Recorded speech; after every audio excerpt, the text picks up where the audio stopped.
So let's start here with the first part. Does anybody want to take a stab at or share what they wrote on some of the differences between verbal and nonverbal communication?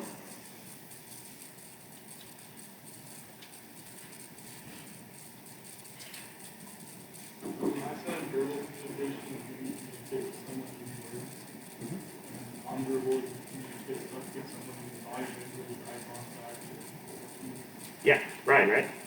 Yeah, so Ryan, I think you bring up a good point here, right? So the key distinction is that verbal communication involves the use of words. Remember that words can be both spoken and written. So sending a text is verbal communication. Talking with somebody face-to-face is verbal communication. And nonverbal communication are things such as physical appearance, gestures, eye contact, and so on, which would fit under that. So, just in a couple sentences in your own words, just like that, it's a great way to address that question. Pick one theory you've addressed in the quarter. Explain how that theory relates to verbal and nonverbal communication. So I'm just curious, feel free to shout it out. Which theory did you end up choosing for this part? A few different options.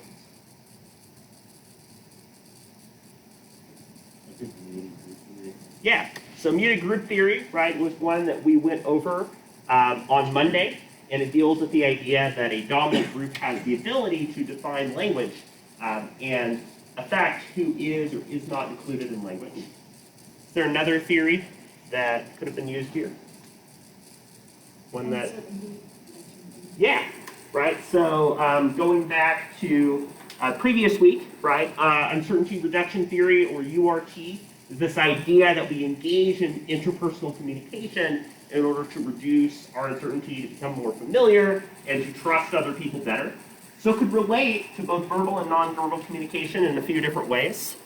Muted group theory could relate because if, for instance, you are an English as second language student and you're adjusting to learning English and following along, especially if something is spoken quickly, verbal communication might pose some unique challenges and barriers, and there might be a greater emphasis placed on nonverbal communication, looking at things like facial expressions, gestures, and so on, to make sense of different messages if they're spoken very quickly. Something like uncertainty reduction theory makes a lot of sense. We might use verbal communication through self-disclosure, sharing details like with a friend or somebody we're getting to know. We might also use nonverbal communication to convey warmth and openness over time. So over time, we might be more willing to tap somebody on the shoulder or to use greater proximity or physical distance based on how well we know somebody, right? We might be more comfortable bringing somebody into a physical, personal space if we know them pretty well, and we might feel more comfortable having them further away if we don't know them as well. One of the challenges, right, of nonverbal communication is ambiguity. There's a lot of different approaches that you could have taken here for an ambiguous message. So maybe you think somebody's rolling their eyes, but you're not entirely sure if they are, which affects whether or not they're being sincere or sarcastic, right? The tone of a message could be sincere or sarcastic as well, right? Another example here is flirting. So maybe somebody is really friendly with you, and maybe is like, tapping you on the shoulder and being kind of physically open. And there's ambiguity about whether or not that's platonic or romantic. So the function of this nonverbal communication is an important part of this question. What is an example of a function of nonverbal communication? Body language. Okay, so that's a type of nonverbal communication. What a function is a little bit different. There's 6 of them.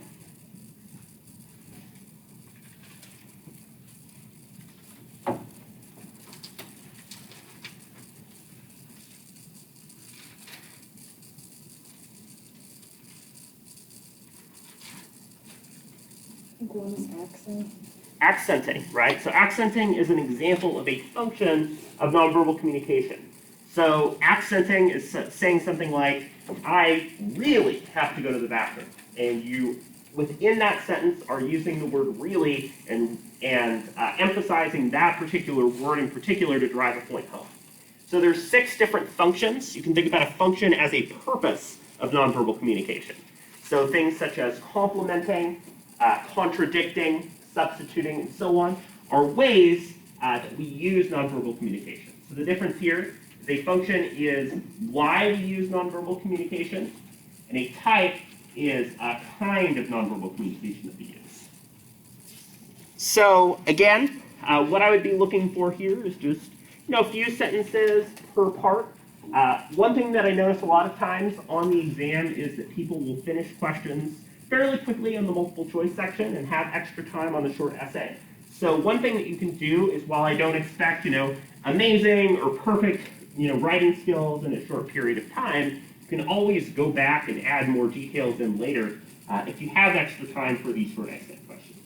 So we'll do one more of these before we get to the midterm exam, but again, I wanted to give you that example to help you out and also to review some of the things we talked about from last class. So go ahead and pass those forward. If you type this up, you can also send me that email if you haven't done so already.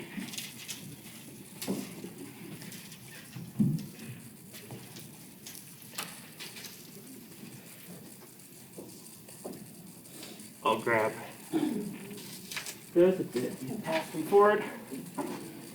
Awesome. Great, thanks.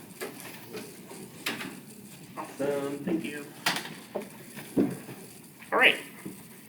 So last class, I gave you the opportunity to work with your discussion leading groups to exchange some contact information, to verify the day that you're scheduled to present, and so on. One thing that I recommend you and your discussion group do, if you haven't done so already, is just to read ahead to the chapter or reading that you're assigned for that day, and you can use that to start to brainstorm and plan out what to work on. We went over nonverbal communication and some examples. Remember both the functions as well as types of nonverbal communication, such as body language, gestures, and so on. For this class, we went over the short essay question. We'll kind of review just a couple key things to know from both verbal and nonverbal communication. And I'm going to give you the chance, again, to check in with your discussion groups and talk about the short reading that I asked you to work on for today. So, remember, nonverbal communication is using things other than words. So body language, gestures, vocal cues, and so on, something we're doing all the time. And these functions, right, are listed here: complimenting or supporting the message, giving a thumbs up, saying you're doing a great job; contradicting, rolling your eyes while you're sounding sincere; repeating, directly saying the same thing. So yes with a thumbs up might be an example. Substituting, using something like the peace sign to fill in for verbal communication. Accenting, highlighting part of the sentence, or regulating or managing the interpersonal communication that we do. Have a seat over here. While verbal communication, again, involves using language and other symbols, needed group theory, right, is this idea that dominant groups can create language that can subvert or impact other groups. One example here is the use of gendered language, right? So when we say something like fireman or postman versus firefighter, right? The gendered use can imply that that job is exclusive to a particular gender, right? Another example of a theory to incorporate, again, is Maslow's hierarchy of needs. That's something we brought up in the first week of class. It's the idea that we communicate to fulfill needs, whether they're basic physiological needs, like food and shelter, or they're meant for things like our own intimacy and friendship, or for things like self-actualization, being the best version of ourselves that we can be. Whereas uncertainty reduction theory, we looked at the example of catfish earlier on in the quarter, and about how we communicate with others to reduce uncertainties. So in catfish, right, the people go and physically meet the people they've been chatting with online to see if they are who they say they are. So as you're thinking back on this question, you might think about how difficult the concepts and ideas were. So what do you want to go back and review? So it seems like the functions of nonverbal communication were a little bit more challenging and maybe something to go back to. And then consider the time limit, right? If you finished early, that's great. There's more time to review or add in details when you're actually working on the exam on Canvas, and so on. Does anybody have any questions related to the practice question, exam, or anything else in general? awesome. If any questions do come up, please let me know. So what I'd like to do is take some time in your discussion groups. So I'll give you about 5 to 7 minutes on this. So I'd like you to return to the groups. If this is your first time here for today, you might want to identify your group members. I'll post that on Canvas in just a minute. So take some time, maybe talk through strategy, and consider, the things that you're going to need to do from here on out. This is the last time I'm going to have discussion groups be meeting in class. So you might start to map out your plan outside of class for how you intend to prepare for your discussion leading day. So take some time to meet with your groups.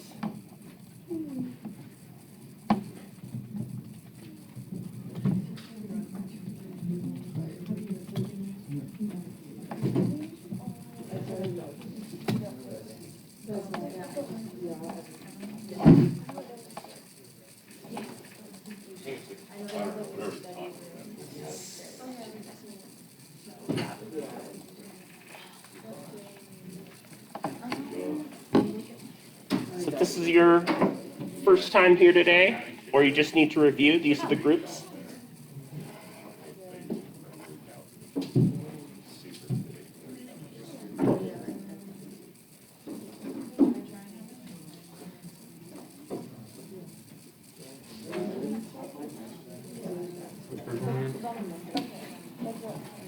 Let's see. I don't know who the other people are. I don't know. This group here? Yeah, the mediating one. Yeah. Brianna and Meg, where are you all at? Oh, over here? So you'll join this group over here. Over here? Yeah. I just don't know who is my group. Okay. Who are other people in your group? Zachary, Logan, and Andrew. Okay. Zachary, Logan, and Andrew, where are you at? Back here? So looks like we just have one person here for now.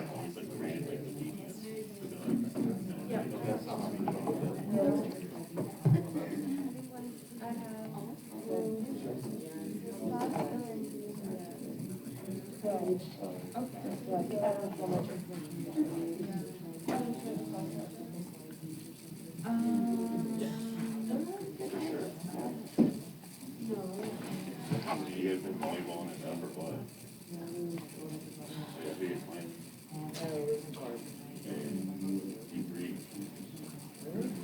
Oh, wait. Lewis and Clark. Oh, yeah. Yeah, so I was thinking, like, in my mind, like, there's that other one in, like, Portland area, I would say. Yeah. The other one's like that. Yeah. And one of them was like, New York State, which is like, one of those. Yeah.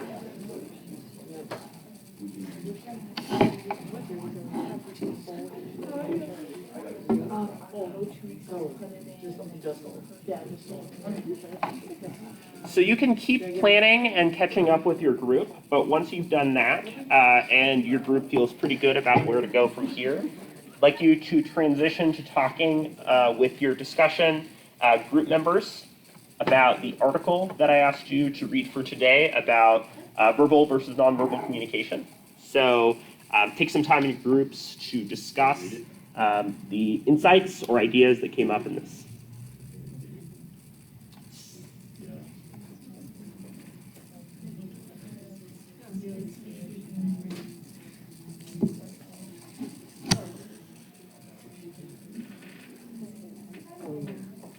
I remember the days of Skype, like Omegle. You ever pop on Omegle? No. I never did, dude. I remember people mentioning that. Me too. I'm about to like talk some trees.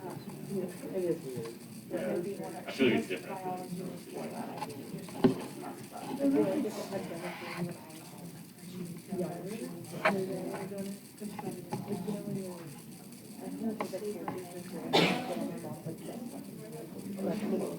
Yeah.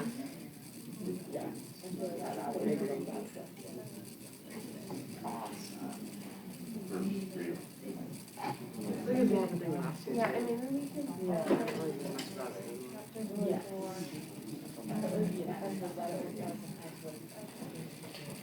Really? I didn't hear about it last year.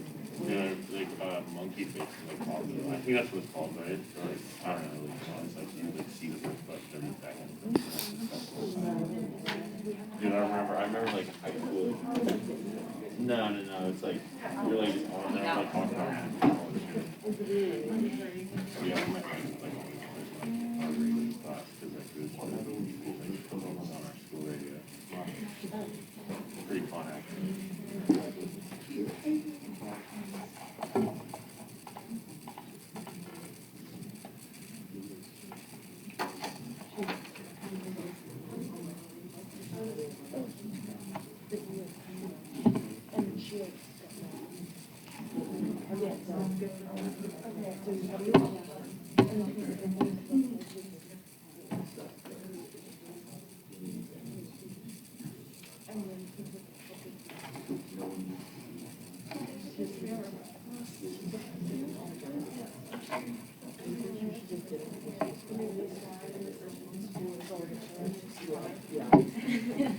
You guys just love drama. No, not at all, actually. It's like middle of things when it's over like an hour. Yeah, I feel like it's like a freshman or something. Like, and I feel like that's what everything. But I can never hope that. Yeah, I'm really mad at that. When people are I'm like, dude, like, make me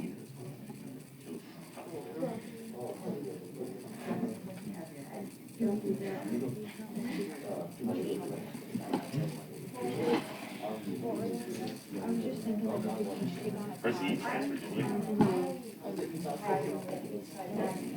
Why'd you transfer? Oh, yeah? I don't think one. Yeah. Come on now, big before spring, hop on that. No. So my coach kind of was like hard about it. I'm gonna figure it out. Yeah, it's a really bad coach, seriously. For some reason, so it's, I feel like the guy is the weirdest motherfucker.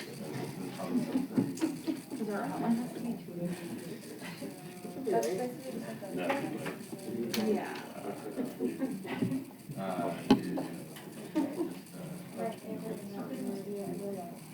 like ex-Mormon shit. Dude, I see that shit all the time. Like ex-Mormon Mandy. I'm like, come on, Mandy, chill out. Yo, Sophie, calm down. Yo, the funniest ones are like when your roommates are so, when you're like roommate, it's like Sophie, so you gotta help her out and they're like pushing like on you guys and shit.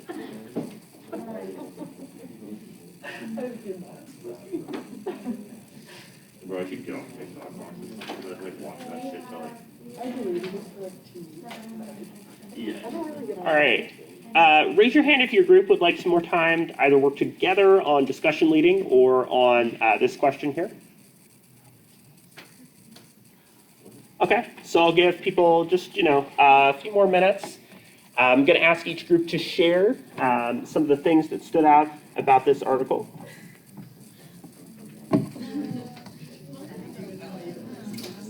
You.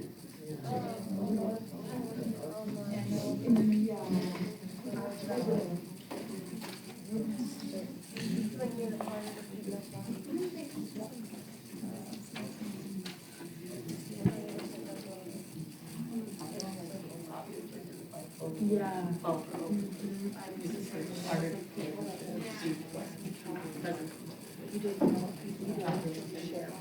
Dude, I want to like hop on some like random active meetings. I think it'd be so fun. Like I saw this one about this guy hopped on. No, dude, on TikTok I saw this one. Like this guy hopped on like a Star Wars conference on, and he was like dressed up in like Star Wars shit, and he started like talking about who's father Padme or whatever fucking what's the other hot one? Yeah, it'd be Padme. Personally, I feel like Padme could get it. Definitely Star Wars guy. Hey, Dr. Matt. Yep, what's up? Do you like Star Wars? Yes, depending on the era. Okay. So original trilogy, obviously, I mean, okay, let me rank the movies. So I'll do 5, 4, 7, 3, 8. 3 as in like the first one? Yeah, or no, the Revenge of the Sith. Oh, okay. Yeah. So I do Empire Strikes Back, A New Hope, Force Awakens, Revenge of the Sith, Last Jedi, Return of the Jedi, That's a good one. Attack of the Clones, Phantom Menace, and Rise of Skywalker. Dude, I hate all the new ones. Like all this new stuff they're putting out there. Yeah, Rogue One wasn't bad. What? Dude, Rogue One was terrible. I literally watched that in theaters. I literally went there. I like how bleak it was. Yeah. Oh, dude. Solo wasn't bad. I actually kind of vibed with Solo. Sure. I started that one on an airplane and never finished. Yeah. All right. Just watching pod racing, like in the first movie. Like I could just Yeah. watch that shit all day long. It's like better than NASCAR. I played like a Star Wars pod racing game on the Nintendo 64 all the time as a kid. It's kind of fun. Bro, Lego Star Wars is the shit. All right. So, yeah, so now you know my ranking of Star Wars films. That's fun. It is. It's one of those things that reveals a lot about somebody's personality, right? I enjoy Star Trek more, I've got to say. Like, not the new stuff, but the older movies. Live Long and Prosper. Yeah, Deep Space Nine especially. Anyway, so I wanted to give you the chance to chat amongst your group members a little bit to plan. Again, from here on out, make sure that you've set up some time outside of class. Maybe you have a shared Google Doc or shared slides. Something like that can help a lot. The first group presentation date is on the 25th. Again, I'll look over outlines, drafts, whatever you need in order to prepare for this assignment. So, gonna ask you to be honest. How many folks had the chance to complete this reading before class? I've been there, and I understand, right? The advice that I'll give to you is to do your best to keep up and keep pace, whether or not it's on the day. I know sometimes things come up, like athletics. Other classes are starting to pile up at this time of year. If you do fall behind at any point, that's not a bad thing. It just means, I think, dedicating some time to catch up on material you might have missed is a good idea, especially as we get up towards something like the midterm. So if you are feeling a little bit behind on readings or anything else, I just encourage you to take some time to, look back through and capture some of the key points. If you did manage to complete this for today, awesome.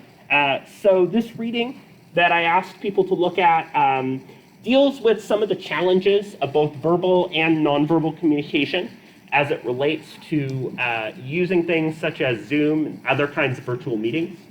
So I thought this was an interesting application and example of the things that we've been talking about so far, right? Because one of the things this article gets at is that doing interpersonal communication is a lot harder and a lot more taxing through things like Zoom. There have actually been studies talking about things like Zoom fatigue, right? So if you took Zoom classes either in high school or college this past year, you know that it can feel really tiring once you've had hours and hours on Zoom, right? And some of the reasons that that's challenging is when we think about the elements of nonverbal communication that we've been talking about so far, right? Proxemics, your physical proximity to somebody else, things like tone, things like eye contact, and so on. When you're staring in at a screen and it's totally flat, it is a lot harder for you to pick up on elements of nonverbal communication. If nonverbal communication is up to 93% of the message and what we're trying to share with each other, and all you have are these little black boxes that have faces of other people on them, you have to squint to see them, and you have a ton of these boxes going on at the same time, right, it's both a sensory overload to your system, and also each of those boxes has less information that you can use. We use things like three-dimensional space as a way of making sense of the messages that we have every day. So you can think about this reading, and you might catch up on that if you missed it, as a way to think about some of the ways that both verbal and nonverbal communication can be used. So if you do have the chance to take some notes on it, if you haven't done so already, you can incorporate some notes here about examples of how verbal and nonverbal communication relate to the world. Again, I checked up on the reading because, I understand, I know, right? Like I, as a student, fell behind on readings myself, and I know that is a natural thing that happens, right? And I don't blame you for anything like that. I don't think that that's fair to what it's like to be a student, but instead, I do encourage you, if you've fallen behind, to find a way to catch up, just so that can help you as you prepare for something like the exam. Since the exam is open note, open book, right, having notes on the readings and things from the class so far is a great way to make sure that you're getting into that exam in good shape. Will also help you a lot as you prepare for essays and other things in the class, right? So I like to be flexible on, falling a little behind on things, but I also want to help you out in terms of keeping pace with some of the later things in the class. So, we kind of talked a little bit about the short essay question. Again, an example of both verbal and nonverbal communication. You've had the chance to work your discussion leading groups, and this article is kind of looking at components of both verbal and nonverbal communication as they relate to the world. So for next class, we will be transitioning into a new discussion on culture. So now that we know that verbal and nonverbal communication happen, right? How do things like culture, our identity, our lived experiences, things like race, ethnicity, gender, class, sexuality, and so on, impact the way that we communicate and lead to unique distinctions in communication styles. So that'll be our focus for next Monday. Otherwise, I hope that you all have a great weekend. Make sure to pass forward that prompt for today if you haven't done so already. And I will see you again next week.